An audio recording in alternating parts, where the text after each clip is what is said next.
Okay. So let's see, we're in week 1.5 of going to this new Orthodox church. Wait, we haven't even gone 2 Sundays in a row? No, we have. So We're in this. we've gone a Sunday, 2 Sundays, and then 3 additional days. So a week and a half that we've been in this whirlwind of Did we do crash anything? course. But did we do anything after last Sunday? Before this past Sunday? Like from the first Sunday to the second Sunday? Yes, we did a Friday service, Friday night service, a Friday evening service, Friday through the night service into Saturday. Oh yeah, so we did Friday evening and then Friday night, midnight, Till and 2 in the then morning. 2:30. Yeah, and then we did Saturday night service, Uh-huh. and then Sunday morning service, and then now every day since this past Sunday. So we've had quite a few visits. um,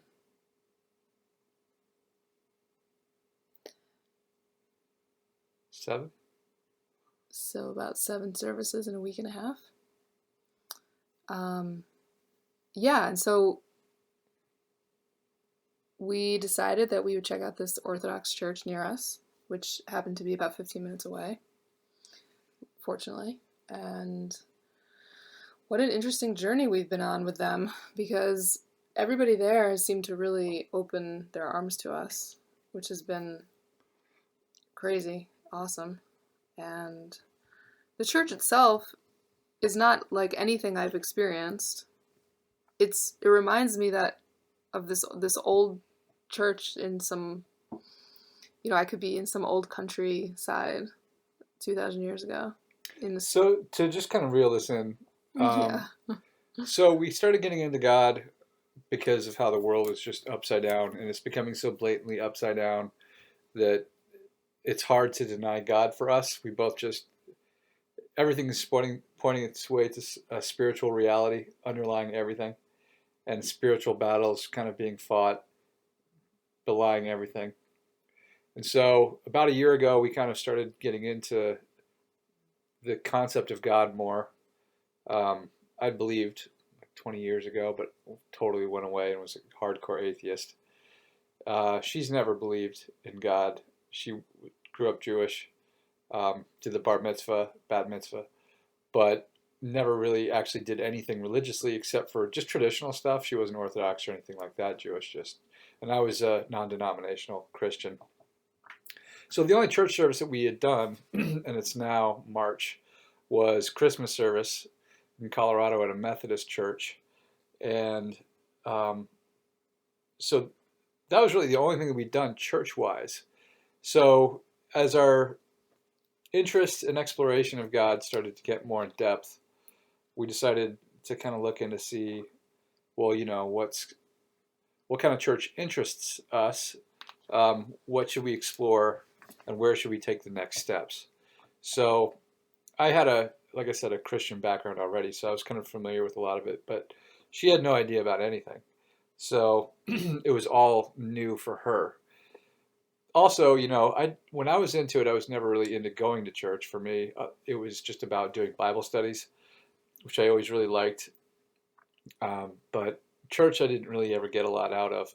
And the only time I really went to church was when I was a little kid, at that same Methodist church when we went to for Christmas. And it's pretty. It's just a giant organ. It's formal. It's well, that's nice. how I picture churches. Yeah, that you walk in and it's got the pews, and perhaps a level up top with the pews and a big stage up front, or you don't call it a stage, kind altar. of like a place where you'd see people nowadays that convert it into a concert hall. Yeah. And there's a stage up front, and it's an old renovated church turned into a concert hall, only this is still the church. Right. But anyway, so that's all we had done. And then come about the end of February, we thought, well, let's see what's around here. And some of the people that we've been paying attention to online had been kind of speaking about Eastern Orthodox churches. She didn't really have any idea if that interested her. But it kind of interested me because I wanted something that was as close to the original church as possible, at least to explore, to check it out and see what it was all about. Yeah, why not start on the first, most original Christianity? So we think that, all right, well, let's see if there's one near us. And coincidentally, there was one, like she said, really close by. And we thought we were just going to go for a Sunday and check it out and see what it was all about. So we go. Like she said, it's a beautiful church. Looks like you'd see it in the Spanish countryside, small, like something in a small town, made out of stone. Incredibly beautiful. Some columns inside. It's small, it's modest, but it's opulent in the care that was made to build it. I feel like you would call it a chapel, would you? Well, I not don't know because what it's the difference is. Eastern Orthodox, Oh, okay. but it has all the things that you would see in an Eastern Orthodox. There's the icons kind of around in pictures and these what do they call them?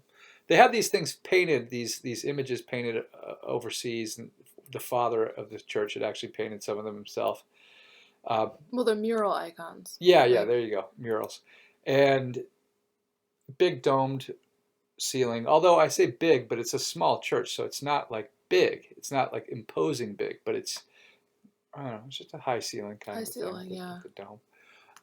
But anyway, so we go there for the first day, and immediately people that we hadn't talked to, we called ahead the day before and talked to a woman who ended up being the head of the choir, which is just three women singing, but they sing in this harmonious a cappella way, in this dissonant kind of Phrygian modal song singing. It's so beautiful, and for some reason the architecture inside there, again, small building, the voices carry, and it sounds like there's a lot more people singing than there are. Well, there are men too that do the deep Kind of you know, like the tone. They just kind of carry the tone, and then Yeah. they have the cantor he'll sing some on those, like during the liturgy.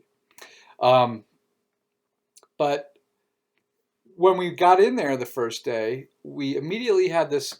First of all, there's this older woman who comes up to us in her walker, and she's got Parkinson's disease. But she's like incredibly nice, like, oh, hello, and just like it walks us through it, like takes us by the hand. It's like, okay, we're going to show you what's going on. And so as they're going through the whole thing, which is pretty weird for somebody who grew up as well, not as a Protestant, but only had a familiarity with Protestant type churches, especially kind of more conservative ones. You got the incense going. It was more like a Catholic type thing. But you have the incense, you have chanting, you have all this singing in the manner I just said. The whole process was just totally foreign to me. And for her, I'd be willing to think it was pretty foreign as well, although some of the singing was probably... Well, from my Jewish background, you know, the songs, obviously, with them saying something and then singing it back. So they do that a lot, and that's a lot of what you see in the songs in Judaism. And even the prayers were sung. Everything is sung, basically. Every single thing. There's no... Well, there is a couple things, like when they read from the scripture, they'll read and they'll say something. At the liturgy. Yeah. Tonight, I feel like everything was sung. Suffice to say, 95% of the whole thing is sung. And it's beautiful. It's long service. So we didn't know what to expect. We didn't know that the liturgy was going to be 3 hours, 3.5 hours long. And then we did like a little book study after that in the evening, where we met more people, and the woman that had first come up to us that morning was there. And well, after the first Sunday service, which ended up being 2.5 hours or something. No, it was like 3 hours. Yeah. You know, everybody comes up to us and, oh, you have to stay for the meat. Oh yeah, luncheon. Because there's, you know, we didn't realize that Lent is coming up, and this is their last Sunday to eat meat, to prepare to not eat meat. So it's a whole meat luncheon where everybody brought something. So right across the way, of course, from the church, we can't leave when everybody's inviting you to walk across the way and have the meat luncheon. Have a breakfast. Brunch. Come hang out with brunch, us. And meet everybody. And so we go over and we talk to people, and then we think, well, you know, we want to see what the study is. I thought it was going to be a Bible study, but it turns out it's just kind of you have to come later for adult study group. It's just a study session about, you know, like things that St. John of Damascus had written about, a book called Unseen Warfare. And then, what's the other one, the series? It is something about the Nicene, post-Nicene. It's called Nicene and Post-Nicene Fathers, second series, again with John of Damascus, volume 9. So we ended up going to that and meeting some more people, and doing some readings from that, asking questions. Everybody's And extremely gracious. everybody's so nice. The father's cool. He's got this long beard. He looks like somebody that you would have seen like with this hairstyle with long, thick hair and a huge long beard in the 60s. Only, now he still has it and it's still thick. And it's all gray to white because he's 65. And he's He's wearing not his he's black not a hippie guy at long all. robe. Yeah, but he kind of looks like that. You could picture him at Woodstock. But it was cool because afterwards, when we stayed to talk to the father, I felt that we really got to have a one-on-one session with him where he's just, where are you guys coming from? And because for them, I feel like they're a pretty small congregation. And so us being newcomers is kind of, what do you call us? Like the fish for scuba diver, or Oh, it's like we're just the like scuba we're the divers scuba and all the divers. fish are just like circling around us, watching us. Yeah, who are they? And Yeah. so he was a little surprised to see us, I guess, because we're younger, and he's used to older people now. He has feelings that a lot of younger people are falling away from God, and. But so as we talk to him, the day is kind of coming to a close. It's the evening time because that thing started in the afternoon and went kind of. And that was our late. first day there with him. So then he says, well, we just asked him some questions like, you should come by maybe on Friday, because Friday night we're going to have this midnight thing, and other people had suggested it, and since we're pliable, we thought, yeah, all right. So come Friday, we do an evening service, and then we go back at 10:30. So it was the Vespers, and then we go at 10:30, which they had the Matins. That's what they're called. And then like a liturgy overnight, over midnight until about 2:30 in the morning, which is I knew Catholics did this, but I'd never done anything even remotely. It seems like, why on earth would I go to church in the middle of the night? Yeah, and we ended up leaving there at 2:30. It was 2:30. Yeah, and it was just, you're delirious. I mean, I think that's kind of the point, is that you're supposed to be really tired. And again, it's coming up to Lent, which is kind of important in this story, because was there another thing Saturday night? Saturday night also we went to a 6:00 service. Okay. Another Vespers, and then I think there was something because they're ramping up to Lent, which was starting this past week. I think there was like a Saturday of something or other that played into it. So we did Saturday and then Sunday again. The father says, I asked him some basic questions about Orthodoxy, like, I don't know, in fact, what I asked him, but all I know is he said, well, if you would like to really understand what the church is about, it would be really nice if you participated in Lent with us, maybe as many as you can do, because I recommend all of them, of course, but, whatever you can do is okay. Right, so he kind of got us to decide to try Lent with them, because it's 40 days. Oh, and he said it's very provincial. It's provincial. Providential. That you are here at the very beginning of Lent. Right, because how odd that we just happened to come to the church at the beginning of this season. Yeah, the week before Lent when they're preparing for it. Yeah, which is the most exciting season for them of just deep worship and coming into what they call Pascha, which is Easter. Right. And so it's 40 days from now, and then so we didn't have any idea or plan or anything to do this. And this is the only church we'd even been to. Like, we haven't even been to like a Baptist church or a Methodist or a whatever. Yeah, church. I thought every Sunday we'd just go to a different church and see what the services were, and now we're just now. So now we're committed to the whole Lent thing because we figured, well, all right, so let's just give this whole thing a go, because he does have a point. If we want to understand Eastern Orthodox, we're kind of at a perfect. Try to do it. Just so throw yourself into it. I guess we'll just go to it. So it's like every single day this week is a service in the evening, which are really beautiful, and we can get into kind of what that's like. But yeah, it's also a refuge away from the world. I mean, even besides just learning about Orthodoxy, it's a beautiful place to go. Yeah. Each evening. Yeah, it's really nice.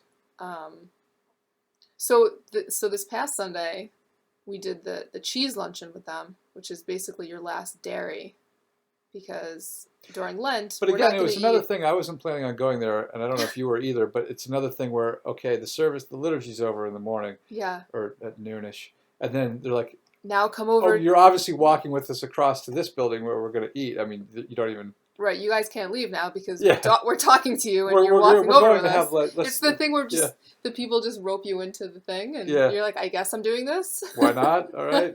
And everybody's really nice. So, yeah, and they want to hear why we're there, and they want to tell their story. And then there's one woman who also converted from Judaism. She was more religious than I ever was, but people just telling their stories about how they decided to become Orthodox, because not everybody there, a pretty big a minority came from Protestantism. Yeah, like, so most of them converted over, and so people just sharing their stories or kind of things that they saw in the world, and it turns into also just conversation of getting to know people. So it's not just about the religion itself, even though that's a big part. Yeah. And so I liked talking birds. One of the women and I were talking about birds. So we're starting to make relationships with these people. Right. They're nice people. Yeah. And so we did the cheese luncheon. But by the way, they all are predominantly considerably older than us. Oh yeah, these are people that we would never just normally hang out with, right? Just decide I'm gonna start hanging out with a 7-year-old woman. Well, I would awesome. love to. I actually would love to, because I feel that there's a lot to learn, and I've lost a lot of that generational relationships that people I think had normally had in traditional environments. Well, it's cool how the love for God brings people together like that. Yeah. And there are some younger women too. A lot of kids around the service as well. So kids running around and hugging people, but that's really sweet. It should also be said that the total volume of people couldn't be more than 30. Yeah, at one time. Yeah. Maybe on Sunday there was 40. Yeah, you get a few more people, like any church during a holiday. You get more people that don't normally go because it's the holiday. So because of Lent, like they'll go they'll probably be there on the Sundays, but they're not, the ones that are hardcore that would go throughout the week. Mm-hmm. So we're getting acquainted with the hardcore ones. Which are a handful of probably 15 people that are there every night, it seems, and they read the Psalms or sing in the choir, or they're part of it in that way. But so we decided to do the fast, which is there's a great fast. Which this is all new to us. I don't even know what Lent really. I mean, I understand the point of it now because I've been reading about it and doing it, but neither one of us had a clue. No, we'd heard of it. We knew Catholics did it before. I know what Lent was by people giving up chocolate or something. I thought you gave up meat for a week and that was it. Yeah, I thought but this thing goes 40 days, not including weekends. So it's actually longer than a month and 10 days. It's like 60. Yeah, it ends up being longer because I don't know if the weekends don't count. If you count Pentecost after. Anyway. What is Pentecost? I think it's. By the way, we're really new to this. Like, we know nothing. I know little. She knows nothing. Yeah, no. I think Pentecost is when Jesus came back from heaven and revealed himself to everybody. Oh, that's not the resurrection? No, that was after the resurrection, because he resurrected, went up to heaven, and then came back later and visited everybody, and they're like, "Oh, wow!" Right. Okay. Yeah, I think that's what that was. I don't know if I'm right. I could be totally wrong. Well, so very impromptu on this last Sunday when we're at the cheese luncheon, we basically decided we're going to try to do this Lent thing. And so everybody's talking about, do you want to take our sour cream? Because we obviously can't eat it because it's dairy. And, they start giving us stuff. And then we think, we could probably try to actually do this thing and see what it's about and actually, go through the physical part of it as well, which is not a huge... prayer is obviously more important, but doing the bodily part to really feel what it's like to do this process. Yeah. And so we kind of impromptu decided on Sunday night.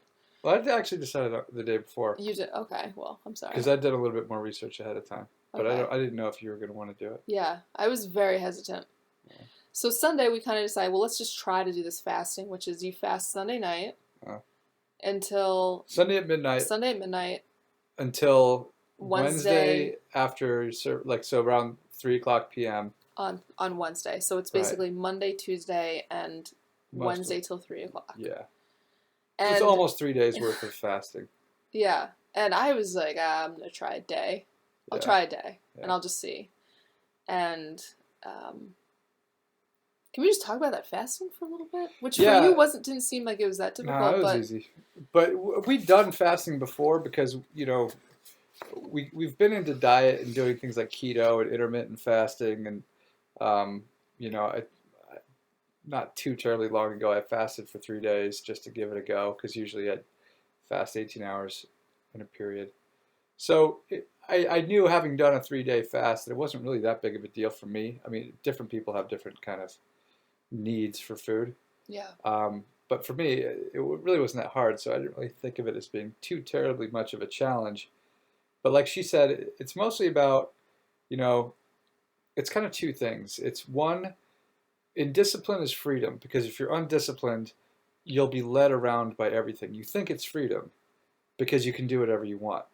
But if you don't have discipline, that freedom to do whatever you want is going to literally drag you from place to place to place. hmm It's you're a slave. you're manipulated constantly by Yeah, everything around you. exactly. To your desires. You're a slave to your desires.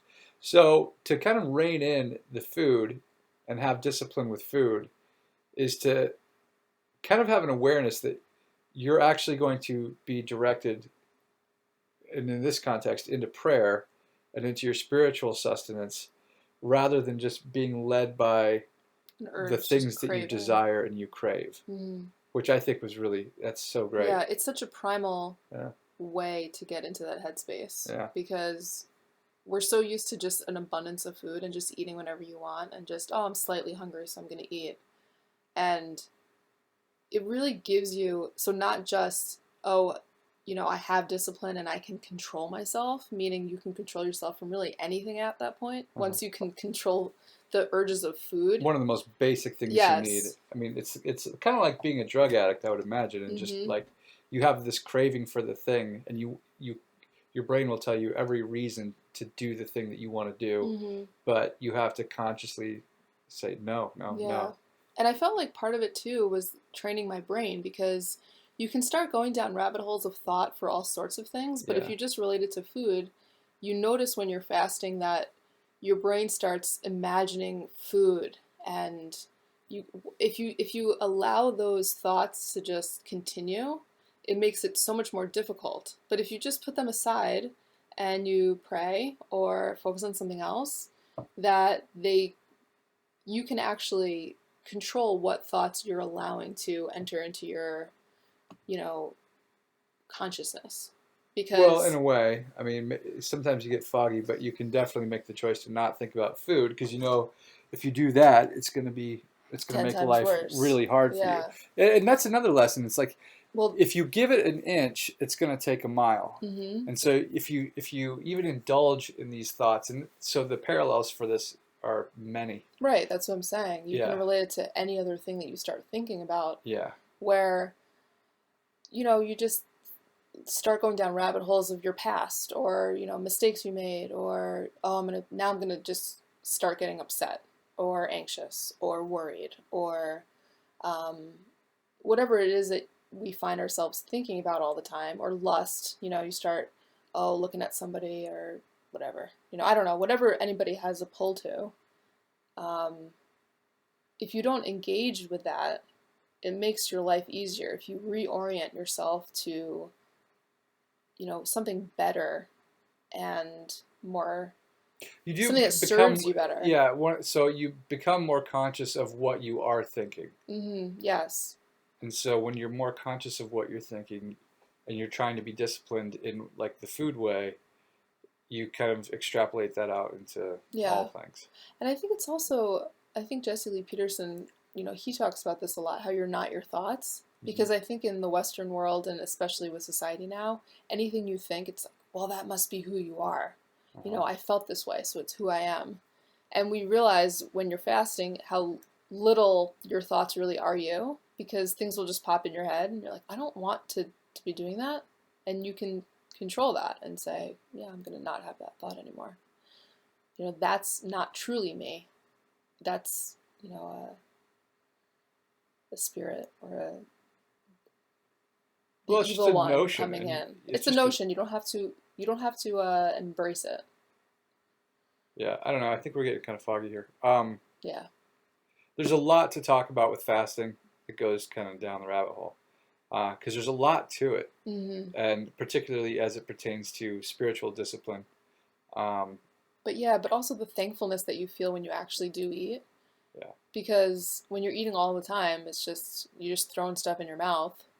Well, it's a And life that's not examined when you just do things. yes. And so to be doing this with, again, something so fundamental, you're living a more examined life.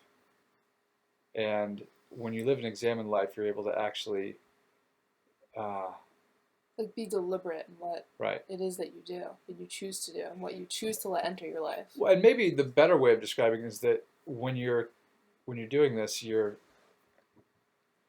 not being led like a slave. The discipline of that, like I said earlier, it helps to keep you from being led by your desires. Yeah, I love that. So we've just finished the first 3 days of fasting. So it's Wednesday night right now, and we did church tonight. There's church every night at like 6. It's the Great Compline with Great Canon. So we still don't know quite what those mean. It's a series of different prayers and psalms that are sung, and a lot of it's repeated, each night of it, but it's slight variation each night, it seems. Really And beautiful. It's all yeah. at night, and the church is all lit up with candles, and it's just that's so cool. Right, there's no electricity. I mean, you're used to, at least the churches that I've been to for weddings and funerals and Christmas, the few that I've been to, they're all, they have bathrooms and electricity and heat. This is heated by a wood stove, which has been really nice. It got down to in the teens for a few of our services. And there's candles everywhere. And so it's dark, and there's candles and a wood stove and incense. Yeah, it doesn't matter if it's nighttime or day. Nighttime is, I think, particularly beautiful because of the candlelight and everything. Yeah. But even in the daytime, because of the incense in the windows, you get the sunlight coming through the windows, and the incense is in the air. So you see these sunbeams coming through the window that are they're almost solid. You could almost touch them. Yeah, that is really nice. Yeah. But it's just a beautiful place. And the chanting and the songs stay with you after you leave. Yeah. It's this hum in your brain of, I can hear the choir as I'm just driving or just walking around, and just at work I can hear this, hum of prayer. And well, that's why I think that's so important, because the father of this church is very much emphasizing the best way to be in communion with God and to tell God you love Him and you're grateful and blah blah blah is to be in prayer. Right, this helps you be in prayer. Right. So it's almost like this. It's like a mantra. Yeah. There's mantras that kind of get into your head, and they just loop, and then they loop even in your sleep. Like you'll just kind of be lucid, and you'll have these mantras going through your head, which is part of the spiritual discipline of it all, which is really, again, the reason why you're there. You're not there because it's beautiful or because it's Lent necessarily. Yeah. You're doing it because you're trying to kind of develop your relationship to the supreme being, to God Himself and Jesus Christ and His Holy Spirit. Well, I think that's why they say also that you have to go to church. You can't just read it, because you have to be around the body of Christ, the people around you that are praying with you, and that the feeling of it, because that's what's going to kind of propel you through it. I don't know if I would call it the feeling. I don't know if that's an adequate way of describing that process. But it's kind of hard because we're kind of straddling both what the mechanics of it are, and we're trying to, like, we're describing the mechanics of what we're going through, but then we're also kind of dipping our toes into what it is spiritually that's being impressed on us. And these are two separate things that both could kind of take quite a while to really get into, especially the spiritual stuff. I mean, there's a lot to talk about as far as what our experience has been like from the first time we went to this point. Oh yeah, I've already felt a huge difference in just a week and a little bit.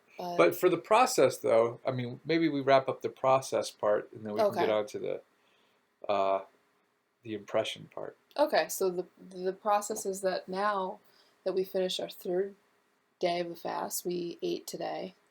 Hmm. The last time was Sunday, and we can't have any oils, meat, dairy. So our meal was pretty dry, vegetables, Uh, not in butter or oil of any kind, just steamed with quinoa, again, no oil, and we had scallops because you can have shellfish, not fish.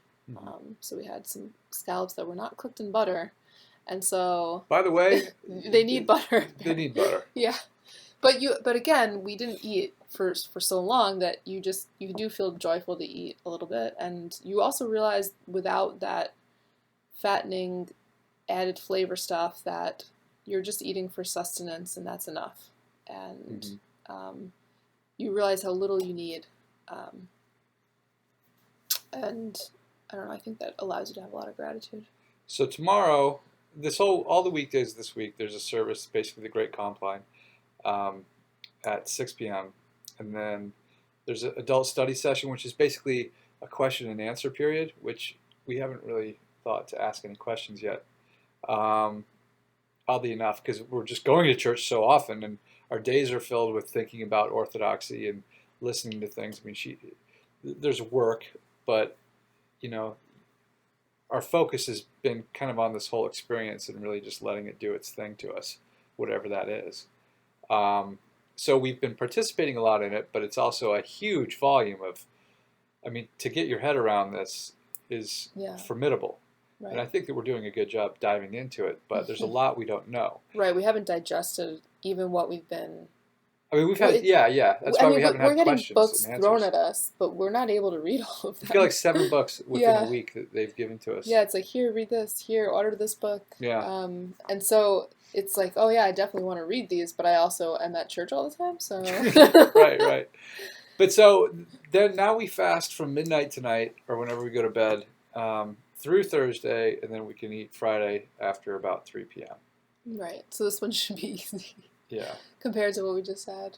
And then that's it for the big fasting. After that, we can eat You every can eat day over at the weekend. 3. It's still you still over the weekend are restricted from the meats and the dairy, But you can have but you can have olive olive oil oil. to kind of cook your food in and do all that. But it's not a lot. You know, you're still kind of reduced to a grains and Mm. vegetable diet with maybe the occasional shellfish. Well, I think nuts are good too for protein, Yeah, I guess. but we'll see. Yeah. But so after this weekend, where there's Saturday service and then Sunday service, next week is week 2. And I think that, from what I understand, all the weeks thereafter, the next 5 weeks, uh, 4 weeks or 5 weeks before Holy Week, um, they follow a thing where you go to church on Wednesday, Thursday.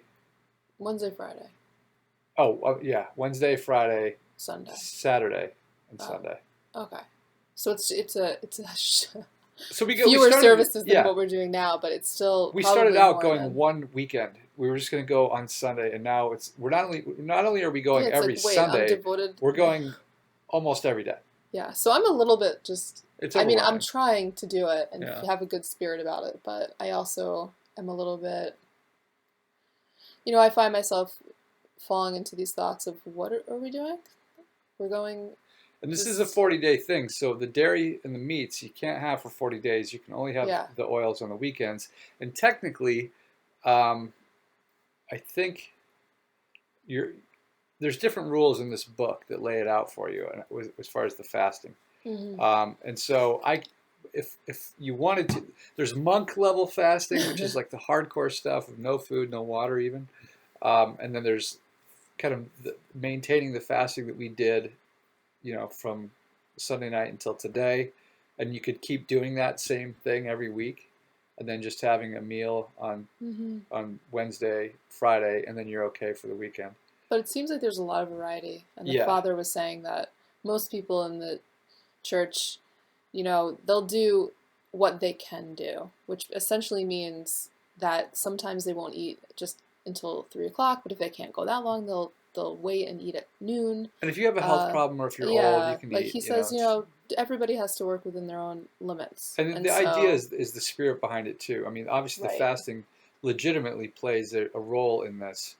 But if you can't fast, it's the spirit of it. So like yeah. maybe you live kind of slightly more ascetic than you normally would. Just Right. The point is to have a lesson come out of it where right. you're gaining spiritual strength, and I guess that's why we decided to do it, because when you think about it, we're not Orthodox. We have not been baptized into this church.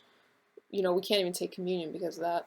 And then now we're just jumping into doing the whole Lent thing. But we do feel that if you experience the thing fully, that's how you can really know the lessons that you're meant to learn from why this is Yeah, something that people do. we don't know where we're And going with so this. it's just, well, let's see what lessons are Right. behind this practice. Yeah. And by actually doing the thing yourself rather than just reading about it. Yeah. I mean, you could read about things all day, but you're not really going to understand it unless you do it. The experiential knowledge. Yeah.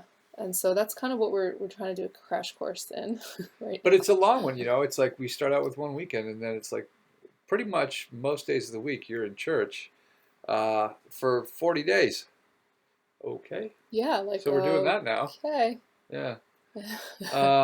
But it's cool. Yeah, and I'm so proud, and I couldn't have done it without praying, but to be able to fast for as long as I did really, I think, showed me a lot about myself, because the longest I've ever gone is 24 hours.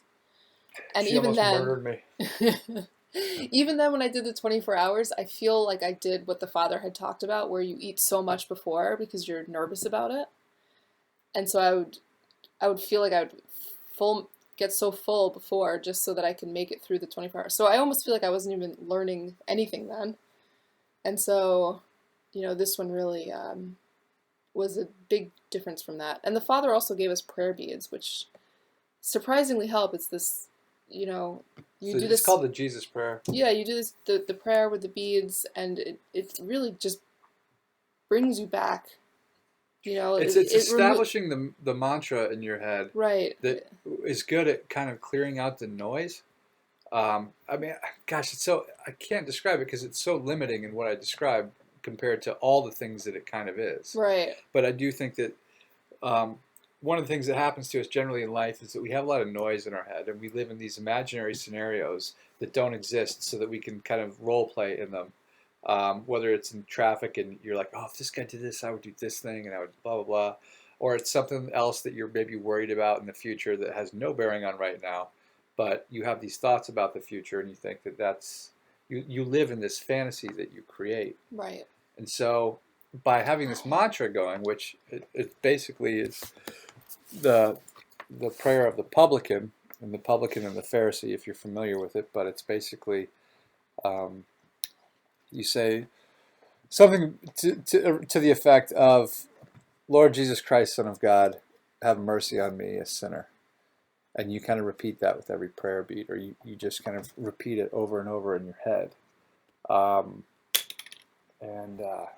And so you find that kind of displaces a lot of the other noise, a lot of the other things that kind of pop into your head. Yeah, you bring yourself back to just... It's like a meditation. Just like if anybody's meditated and they try to clear their head, I mean, this is just you're orienting to God. Right, and kind of one of the core tenets of Eastern Orthodoxy, if not the core tenet, is to be in constant communion and prayer with God, to get as close to that as you can possibly get. So it's hard. I think that we've been really good at kind of getting our whole mind, this whole process of Lent, especially how intensive the whole thing is, and being at church as often as we are and doing everything that we're doing. Like God is on our mind constantly. Mm-hmm. And this religion is on our mind constantly. And this practice and this walk is on our mind constantly. So we're actually giving it a really good shot. And I think that's kind of the thing, is you're going to get it out of something, whatever you put into it. Right. And so we figure, well, let's not be judgmental of this whole process. Let's just kind of see what happens. I liken it to going to the gym. if you go to the gym one day or for a week or for 2 weeks, you're not going to see anything. And you're going to just question, why the hell are you doing this? Because to see results of a thing, especially something that's as important as exercising your body, it's going to take a while. It's usually 6 months in that you start to see something. Maybe a year, you're going to really start to see some results. And then maybe if you just go really hardcore P90X, you'll get something in 3 months and you'll be like, wow, I look a lot different. So I think the same thing is true with this exploration of orthodoxy, in that it's going to be a process, and we're not going to see what it is that's really going on for a while. Right. But the more you do go and the more that you do engage, the more that we're starting to feel stronger. You might not see a difference in your body yet, but hey, I can lift a little bit more than I did last week, and I can lift a little bit more. So we're kind of in that phase. We're not in the visible phase where we can look at everything and say, oh, wow, that was amazing. This whole thing is Right. meant this or that. And so that's the spiritual strength that it seems that you gain from the process, and that's how people are able to be strong through such hard times of their life. And if you don't build that up now, you won't be ready for the things when they do come. And just like going to the gym, you're not going to be ready to lift something if you don't prepare. Yay! We made an analogy. Okay, so I guess we can wrap it up there. Do we? Do we? What else? Just keep talking and put this into different sections. Okay. So if you hear this sound right here, we have a cat that plays fetch with bottle caps, and he keeps bringing it up to us. Yeah, we can't not do it because he requires a lot of attention. He does. And so we flick the bottle cap, and then he runs and grabs it, brings it back in his mouth, and plops it into your hand. Which is fetch. Or onto the table. So, sometimes when you do this thing, it's like,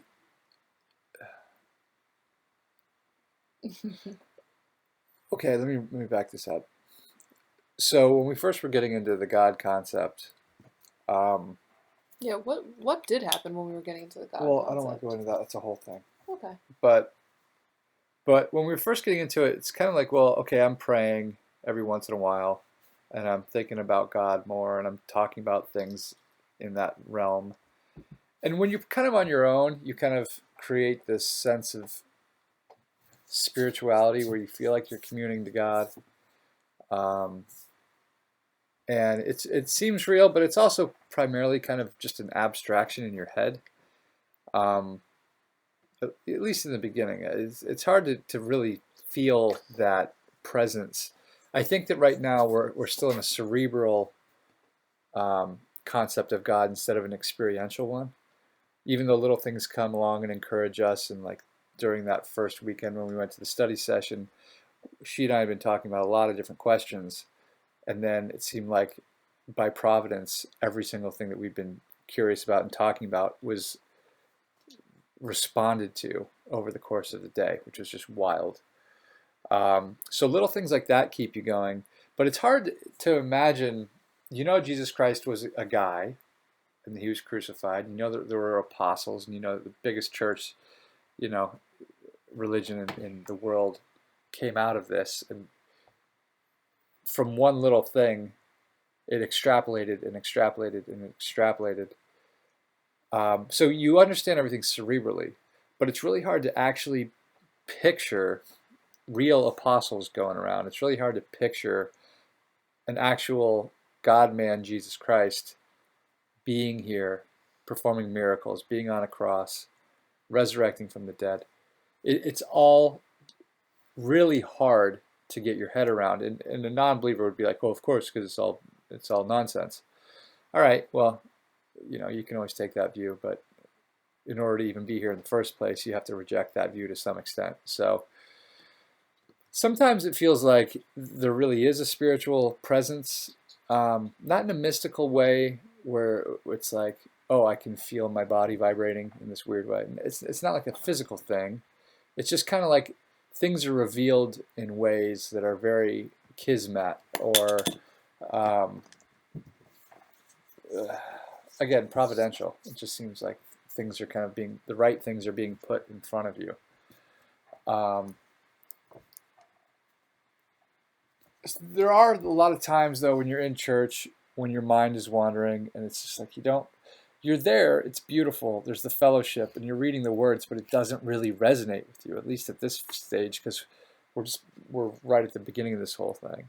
Oh, and kind of the point that I wanted to make a second ago was that, when you're having all that prayer time with yourself before you get involved in the church, and then you get involved with the church and you're seeing these people who it's very real for them, and you're in the context of a church, and not only that, but you're in an Orthodox church, which is like the Navy SEALs of Christianity. It's like the hardcore, you know, real devout Christianity. Um, it's so foreign, and it feels like sometimes you don't feel anything. It's not like you're not trying to convince yourself that you feel something, but you just don't feel anything. And so conceptually, things make a lot of sense. And sometimes things kind of are pieced together in a providential way, but we don't really know what we're doing. And, sometimes you're just distracted. You don't want to be there. Other times you're giving it a go. But the development of faith and the development of a relationship, this is why I say it's kind of a long-term process, because I don't think that we're going to notice all the changes in how much we really are kind of tapped into God until we can look back on it and see it from that 40,000 foot view, over time. Because I think that this is developing things in us that will be revealed, but only if we kind of stay with it over time and kind of look back. It's really easy to feel spiritual when you're just at your house and everything is kind of tailored to you, because that's what we do. Because that's kind of a fault, I think, in our walk with God, is that we tailor it to, not even consciously, but we tailor it to our ego and to ourselves and to kind of how we see the walk being. But you go to this Orthodox church and it's like, no, there's these practices that they've been doing for literally 2,000 years. And so it takes your subjective experience and puts it into this empirical experience that's been going on for that long. And it makes you really just feel like an infant spiritually, maybe like a zygote. You're not even birthed yet. You're just like this, I don't know, you just kind of realize how spiritually novice that you are. So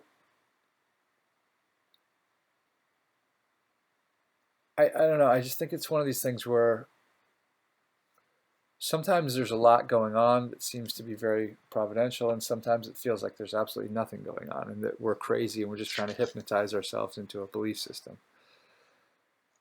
But we're not trying to pass any judgment on it, because what we're trying to do, and I've said this a bunch to her, is to be like Morgan Spurlock in Super Size Me, where he eats McDonald's every day for a month or 3 months or something like that.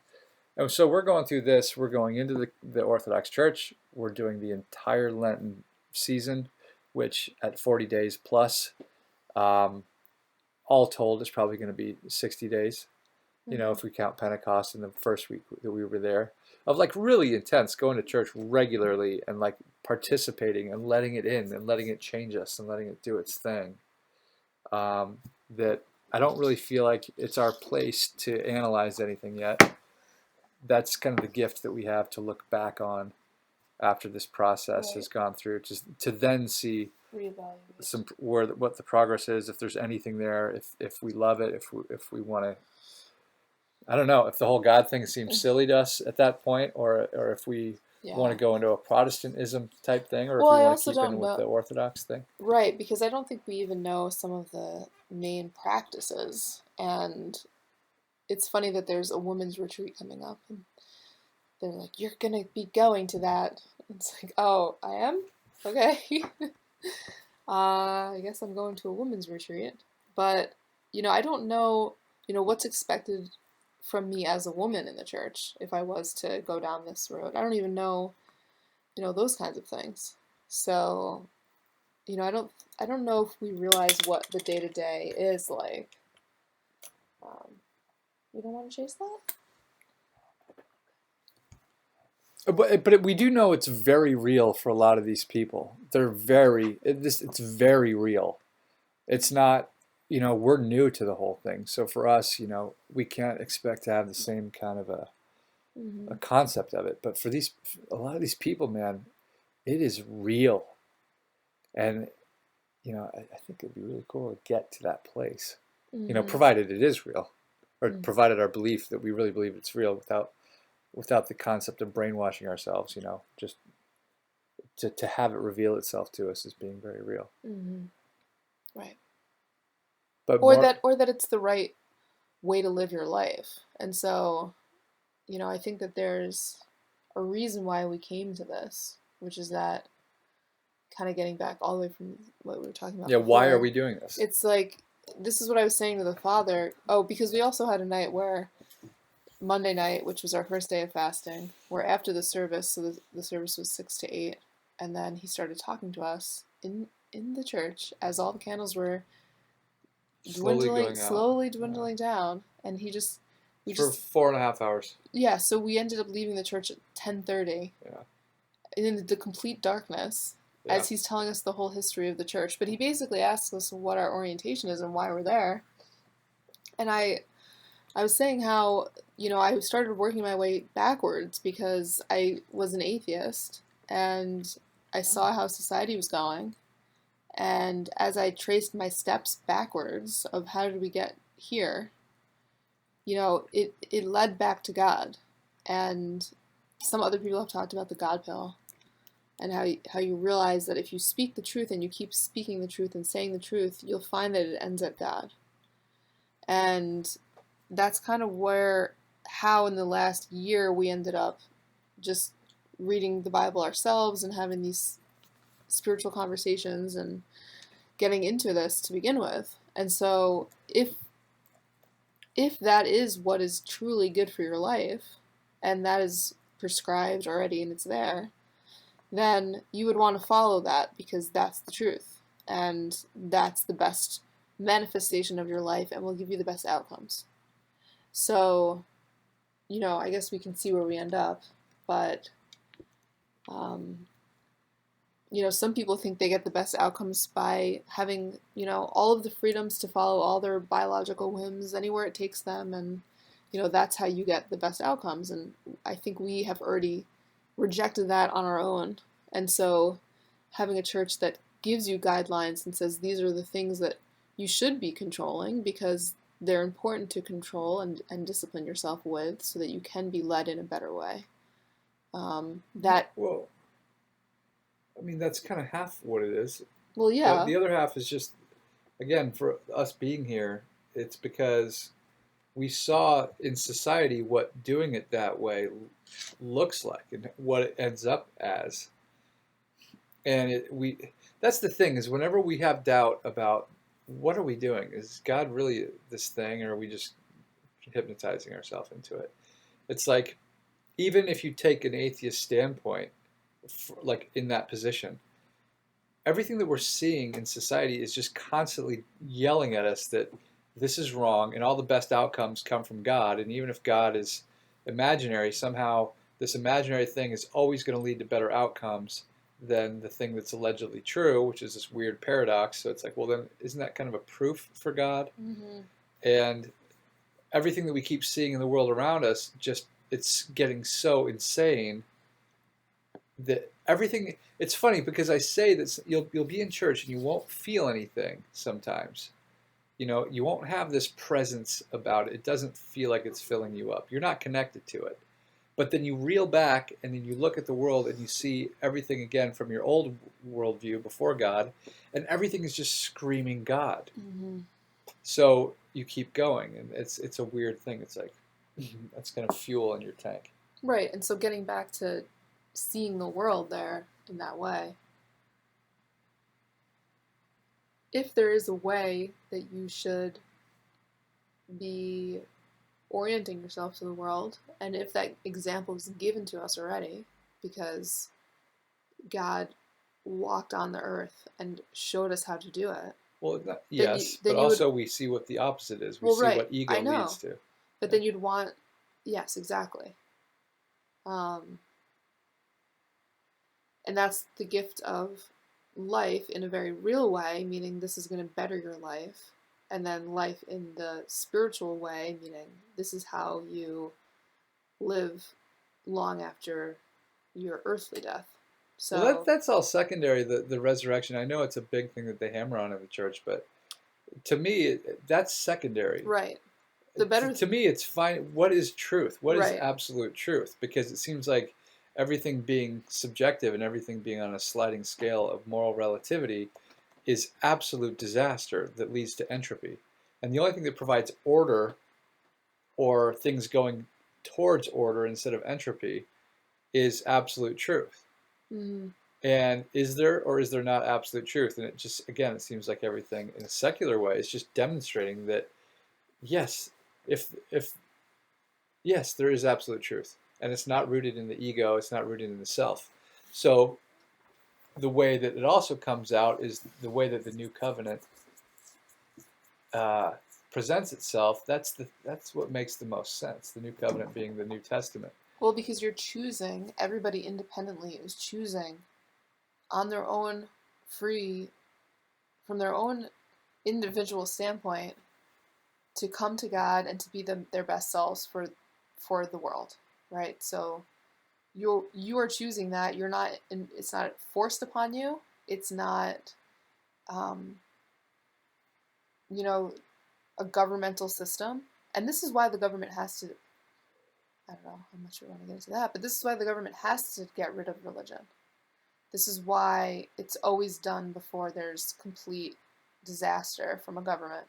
Because if people are led, That's the Bolshevik Revolution. right, if people are led on their own free will and they can stand their ground and have faith to lead their own life, then they're not going to need the state. They're not going to need the government.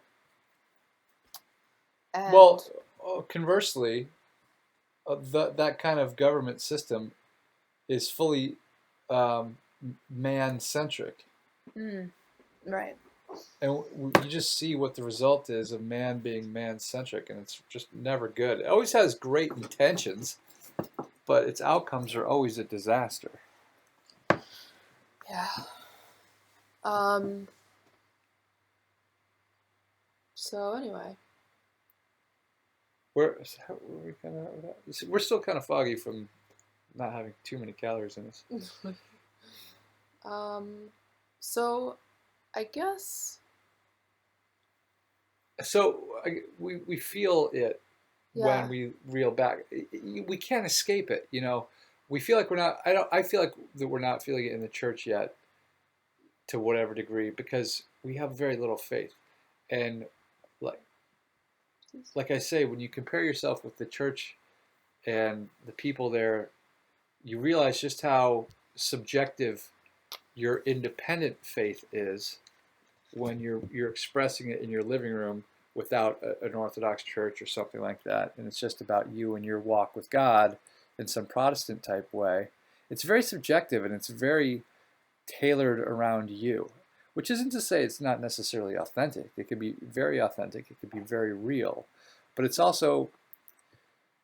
you centric instead of that which is bigger than you centric. yeah. Well, I think the thing that I wanted to,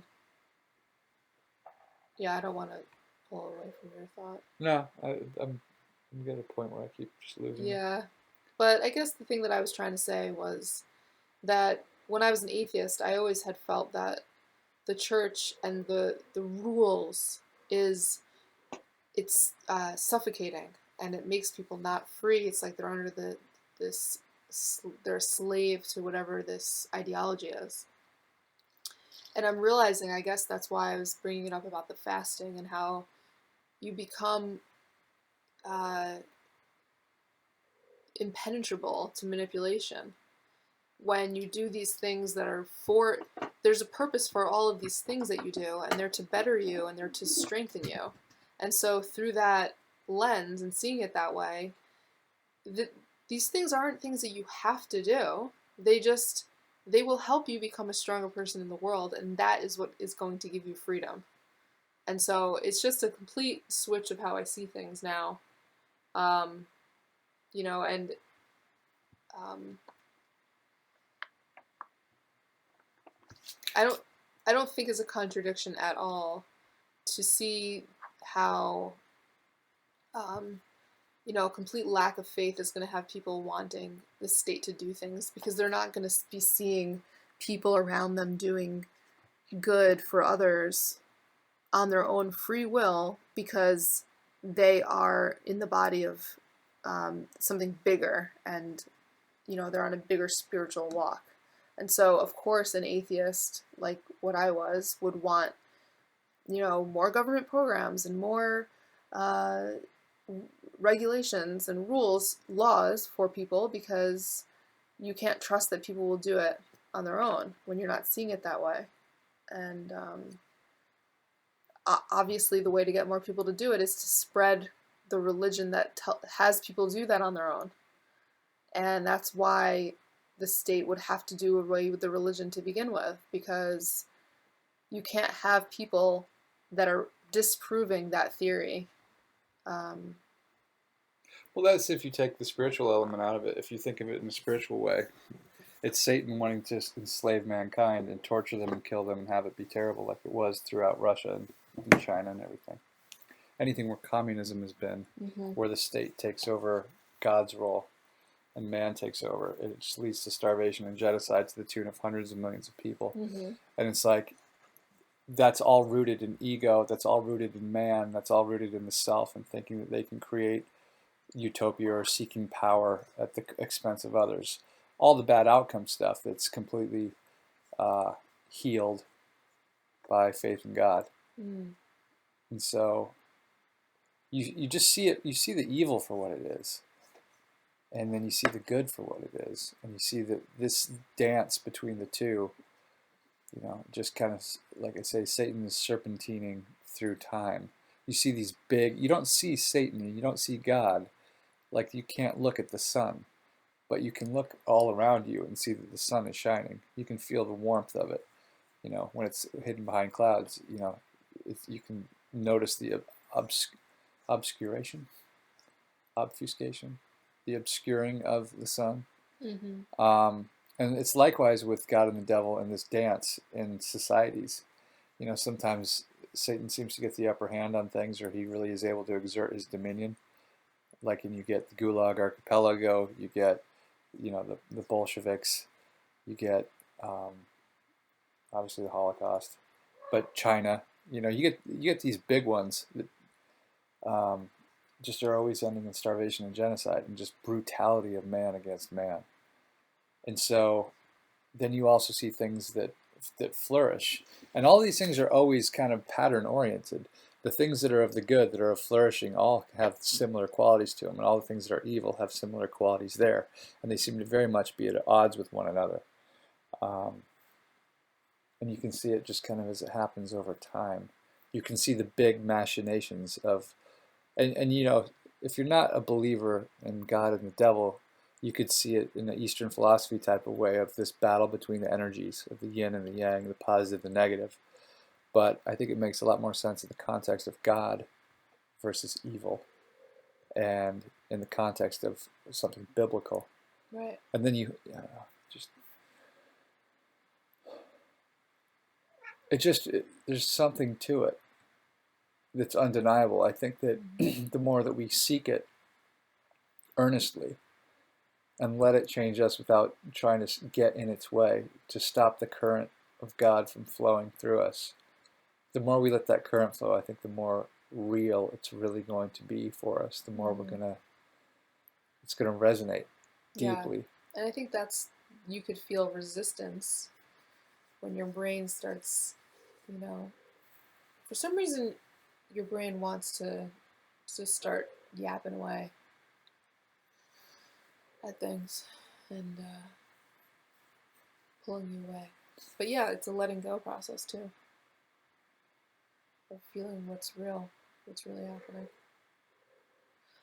Okay, so that is our first week and a half at the Orthodox Church. And that's not even scratching the surface. Yeah. there's so much more to say Mm-hmm. about, every day there's a different kind of experience. Right. So maybe that's kind of the basis of further recordings. Right. More frequently. Yep. Okay. So there we All go. right, Joel, and have a great day. Ciao.